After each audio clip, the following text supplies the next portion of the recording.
சாமானிய மனிதனுடைய நம்பிக்கையாக நீதித்துறையை நீதி என்ன நீதி?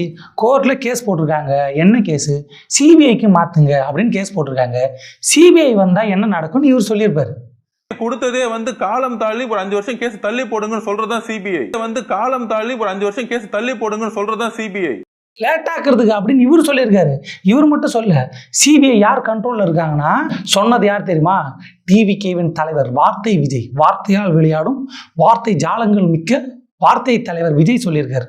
அது சிபிஐ ஆர்எஸ்எஸ் பிஜேபியோட கைப்பாவையா தான் இருக்கு. அது சிபிஐ ஆர்எஸ்எஸ் பிஜேபியோட கைப்பாவையா தான் இருக்கு. நீங்க அங்க போய் ஒளிஞ்சிக்கிறீங்க. அப்படியா? உங்க கொள்கை எதிர்கிட்டயா இருக்கிறாங்க. ஆச்சரியமா இருக்கு. அவங்க கிட்டயா போய் நீங்க சிபிஐக்கு மாத்துங்க இதுக்கு மாத்துங்க நீங்க கேக்குறீங்க. அவங்க கேட்கல. வாய்க்கு வந்த மாதிரிலாம் பேசக்கூடாது. விஜயோ ஆதவர்ஜுனாவோ கேஸ் போடல சிபிஐக்கு மாத்துங்க சொல்லி. பாதிக்கப்பட்ட குடும்பத்தை சேர்ந்தவங்க போட்டாங்க. அவங்கள போட்டாங்க. அதையும் கண்டுபிடிச்சிட்டாங்க. படுபாவிங்க.